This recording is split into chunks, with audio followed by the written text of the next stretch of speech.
Hello, everybody. My name is Jason Lagash McGuire, and welcome to my presentation. Today, we're going to be talking about Chapter 6, Reading 6.2, I Can See It in Your Face. And as you can see by the different facial expressions we have for the picture here, we're going to be diving into our emotions and how they are expressed through our face, and whether it is culturally or universally understood.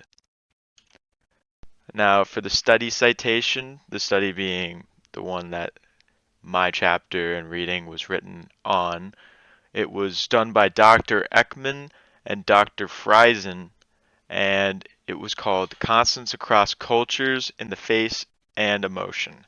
And it was in the Journal of Personality and Social Psychology. They wrote this in 1971 after they were finished conducting their experiments throughout 1967 until 1971.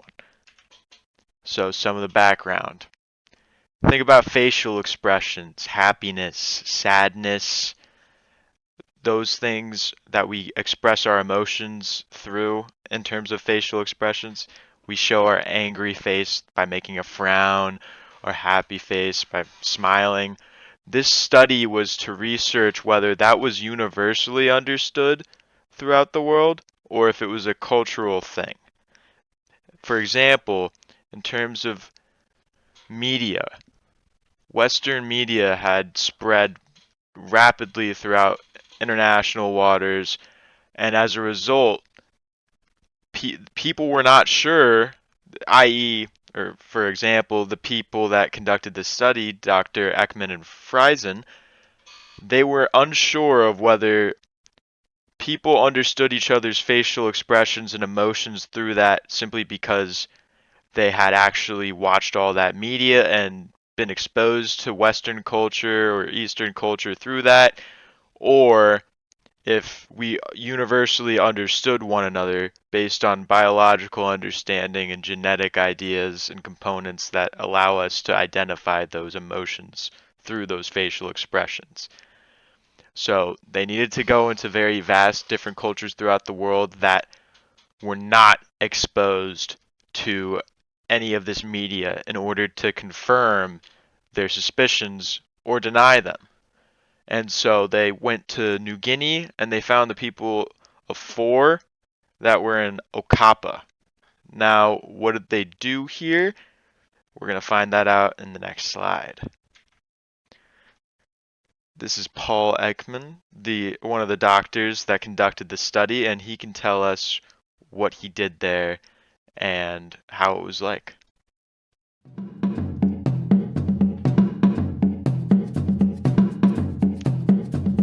Soon after I got my PhD, I began working on gesture and expression. And it was clear that facial expression was very rich, but there were no methods for measuring it. And there was a fundamental argument between Margaret Mead, who said it was another culture-specific language, and the earlier writings of Charles Darwin, who said it's universal to the species. To answer that question, I needed to study people who were totally isolated, who could not have learned their expressions from the media, from seeing Westerners. They were the critical case, and there weren't many of them left. And so in 1967, I went to the highlands of New Guinea, and I studied people where I was really, for most of them, the first outsider they had ever seen. They were still using stone implements. They had no written language. They had very little clothing. I worked in a number of villages. I was a source of great entertainment. To them, I'd light a match. It was a miracle. Turn on a flashlight. They'd never seen anything like this. And most important, they didn't know what a camera was. So when I would hold one up and take photographs or films, they weren't self-conscious, because they just figured I was doing another one of my funny, strange things. Okay. Oh, apologies there. So the method, how did they conduct this study? Essentially, what Friesen and Ekman did was they took photographs And they did this through trial and error. They had to figure out which photographs would work in terms of explaining emotion or the possibility of the emotion from the stories that they did. But basically, they would have a story for the scene that would be shown through the photograph, and the person's emotion on their face would be there, and there would be a list of what that emotion was: happiness, anger, sadness, etc. And it was conducted through using one researcher and one person from the South Four tribe as a translator. Essentially, the person from the Four tribe would be told not to prompt their fellow villagers, not to tell them which answers were correct or incorrect. There were no correct or incorrect answers according to them. And for the one researcher, he had to record their information and not look at the participants of the study. This was in order to prevent bias. Now, the results. You're able to identify that, yes, these people can in fact identify these facial expressions universally. They were able to see Westerners in that moment, in those situations, with those stories, and be able to identify more often than not at a 80% typically correct rate or higher of success in terms of choosing the correct photograph portraying the emotion. Now, there is one outlier that should be mentioned, and it's with fear and surprise. And it's interesting about that is that's more of a cultural situation for them, because for them, fear and surprise are kind of the same thing.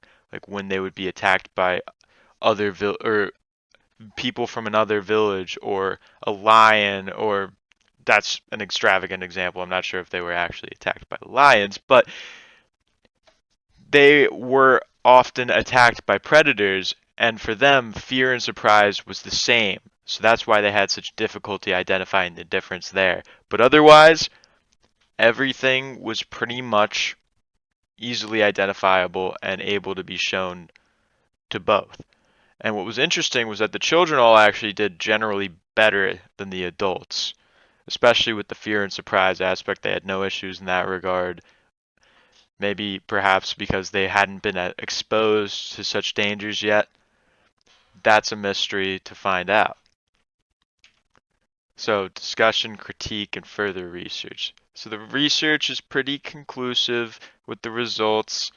They were able to find a civilization that hadn't been exposed to any Westerners and were able to still identify the emotions of those Westerners. Now, through their facial expressions. Now, my critique of the research study is that they used Westerners to talk to these native people and conduct the research. So, as they were doing this, I imagine it wasn't completed in one day. They were there for a time.